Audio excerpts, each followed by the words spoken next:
Astro Rahu channel Hindi में मैं विशाल साठे आपका फिर से स्वागत करता हूं। आज हम सिंह लग्न के लिए देखेंगे क्या होता है जब बृहस्पति 7वें घर में कुंभ राशि में विराजमान हो जाते हैं, तब क्या होता है। ये अगर वीडियो आपको इंग्लिश में देखना है तो एस्ट्रो राहु चैनल इंग्लिश को सब्सक्राइब कीजिए, और अगर आपको जड़ी बूटियों के पहचान में और उनके फ़ायदों में रुचि है तो हेल्थ चैनल मैं चलाता हूँ, उसे सब्सक्राइब कीजिए। मेरे म्यूज़िक पे कुछ मैं वीडियोस बना रहा हूँ, इंडिपेंडेंट म्यूज़िक पे, उसे देखने के लिए विशाल साठे एंटरटेनमेंट को सब्सक्राइब कीजिए। तो आगे बढ़ते हैं। अब बृहस्पति जो है, गुरु जो है, वो 7वें घर में कुंभ राशि में स्थित है।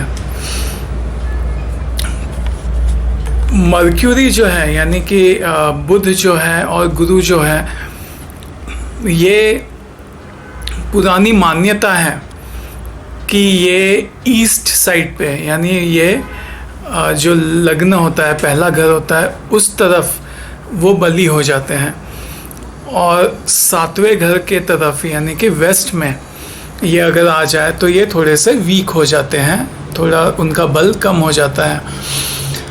लेकिन ज़माना चेंज हो गया है, तो इस हिसाब से काफ़ी मायने भी पोजीशंस के चेंज हो गए आजकल के ज़िंदगी में।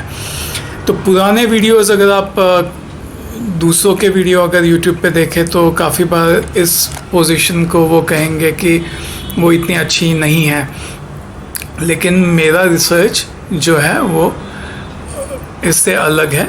क्या है वो मैं आपको डिटेल में समझाऊंगा। वीडियो को शुरू से अंत तक पूरा देखिए, क्योंकि अधूरी चीज़ें, अधूरी वीडियो देख करके आप फिर पूरा समझ नहीं पाएंगे। अब यहाँ जब 7वें घर में गुरु स्थित है, बृहस्पति स्थित है, ये कुंभ राशि में है, तो यहाँ पे ये नज़र आता है इस पोजीशन से कि आदमी कुछ सीख रहा है या फिर सिखा रहा है दूसरों को, दूसरों से या तो सीख रहा है या दूसरों को सिखा रहा है। ट्रेडिशनली एस्ट्रोलॉजी में ये कहा जाता है कि 7वें घर में गुरु है तो वो दूसरों से सीखता है और उसको खुद का उसका ज्ञान उतना ज़्यादा नहीं होता है। लेकिन जैसे मैंने कहा, ज़माना चेंज हो गया है। तो जैसे यूट्यूब का ज़माना, मैं आपको एग्जांपल दूंगा, सोशल मीडिया का ज़माना है, या फिर आप बहुत सारे लोगों के साथ, आम लोगों के साथ, भीड़ के साथ आप इंटरेक्ट करते हो, और डे टू डे बेसिस पे, जैसे व्हाट्सएप पे काफ़ी लोग, मुझे भी काफ़ी लोग कांटेक्ट करते रहते हैं और सबको मैं जवाब देते रहता हूँ। अगर इस तरह का 7वें घर से इंटरेक्शन हो, नॉर्मल आम पब्लिक से इंटरेक्शन बहुत ज़्यादा हो, तो बहुत कुछ आदमी दूसरों को सिखाता भी है और बहुत कुछ पब्लिक से, आम पब्लिक से सीखने को भी मिलता है। ये इस तरह की पोजीशन से होता है।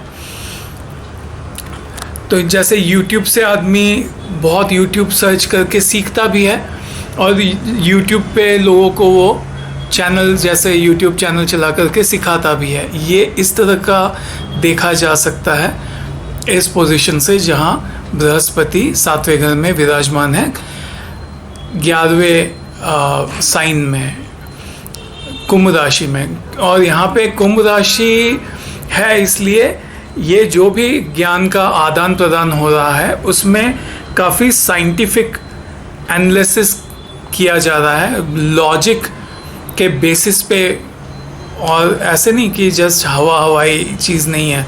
इसको ज़मीनी रूप में, तथ्यों के तौर पे लॉजिक इसके पीछे लगा करके, साइंटिफिक बेसिस से माप तोल करके, और फिर ज्ञान को परखा जा रहा है और उसका आदान प्रदान हो रहा है। ये देखा जा सकता है इस पोजीशन से।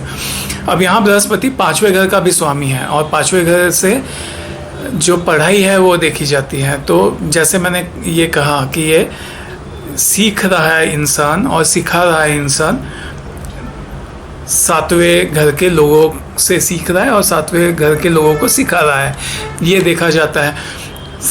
पांचवें घर से रोमांस भी देखा जाता है, इसलिए काफ़ी आदमी यहाँ पे इस पोजीशन से लोकप्रिय भी हो जाता है, क्योंकि यहाँ पे सातवें घर में पांचवें घर का स्वामी स्थित है।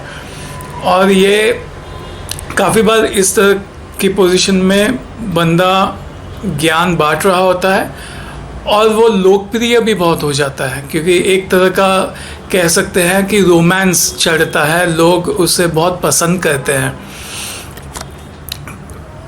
और क्योंकि ये यहाँ पे गुरु सातवें घर में स्थित है, तो अगर अच्छे प्लैनेट्स सातवें घर में स्थित हो, जैसे गुरु है, शनि है, तो ऐसा इंसान सातवें घर के लोगों के साथ कभी भी बेईमानी नहीं करता है और वो हमेशा फेयर होता है, हमेशा बैलेंस्ड होता है, उनसे न्याय करता है, क्योंकि सातवां घर न्याय को भी दर्शाता है।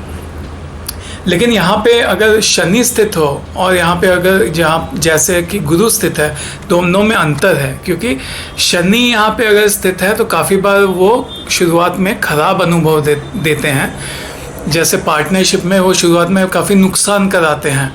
ये जो बंदा होता है, शनि अगर सातवें घर में स्थित है, वो न्याय करेगा दूसरों से, लेकिन काफ़ी बार पार्टनरशिप में सामने वाले लोगों से उसको धोखा मिलता है। लेकिन यहाँ पे क्योंकि एक बहुत ही सात्विक प्लैनेट, बहुत ही अच्छा प्लैनेट यहाँ पे गुरु के रूप में स्थित है, तो यहाँ पे पार्टनरशिप से बहुत फ़ायदा होता है। तो यहाँ पे जातक भी दूसरों के साथ न्याय करता है और पार्टनरशिप, दूसरे लोग पार्टनर्स भी जातक के साथ न्याय करते हैं, तो दोनों को इसमें भरपूर लाभ होता है। और क्योंकि यहाँ पे बृहस्पति जैसा एक बहुत ही सात्विक ग्रह बैठा हुआ है सातवें घर में, तो आदमी की जो पब्लिक इमेज होती है वो भी बहुत ही सात्विक हो जाती है और बहुत ही अच्छी हो जाती है। लोग मानते हैं कि हाँ, ये आदमी बड़ा ज्ञानी है और उसकी प्रतिष्ठा में वृद्धि होती है। और क्योंकि यहाँ पे बृहस्पति आठवें घर के भी स्वामी हैं, तो शादी अगर ऐसे इंसान की होती है तो शादी से भी धन प्राप्ति हो सकती है, क्योंकि आठवें घर से जो भी वाइफ या हस्बैंड होते हैं उनका, या ससुराल वाले होते हैं, उनका धन देखा जाता है और वो सातवें घर में आ रहा है, तो ऐसे माली तौर पे भी यहाँ पे शादी से फ़ायदा हो सकता है। और शादी में रोमांस भी बहुत बढ़ सकता है, क्योंकि यहाँ पे पांचवें घर का स्वामी सातवें घर में स्थित है। और इसके अलावा क्योंकि यहाँ बृहस्पति आठवें घर का स्वामी है और वो सातवें घर में स्थित है, वो पांचवें घर का भी स्वामी है और सातवें घर में स्थित है, इसलिए जो भी यहाँ पे ज्ञान है उसका गूढ़ रहस्य का एंगल भी हो सकता है। तो ज्ञान ऐसा हो सकता है जिसमें काफ़ी बार काफ़ी गूढ़ रहस्य वाला ज्ञान भी हो सकता है। और इस पोजीशन से काफ़ी बार हेल्थ को भी फ़ायदा होता है, क्योंकि यहाँ से बृहस्पति पहले घर पे दृष्टि डालते हैं और जो भी ज्ञान की प्राप्ति होती है वो खुद के हेल्थ को सुधारने में भी इस्तेमाल किया जा सकता है। और यहाँ से आय में भी वृद्धि हो सकती है, खुद की आशा जो है, महत्वाकांक्षा है, वो भी पूरी करने में गुरु मदद कर सकते हैं, क्योंकि यहाँ से गुरु 11वें घर को पे भी दृष्टि डालते हैं।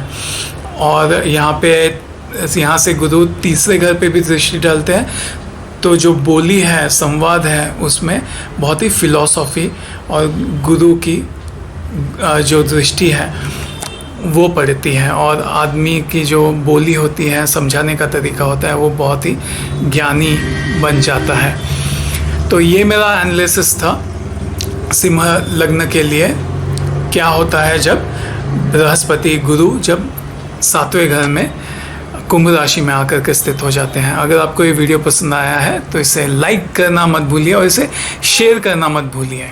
अगले एपिसोड तक विशाल साठे को दीजिए इजाज़त। बाय।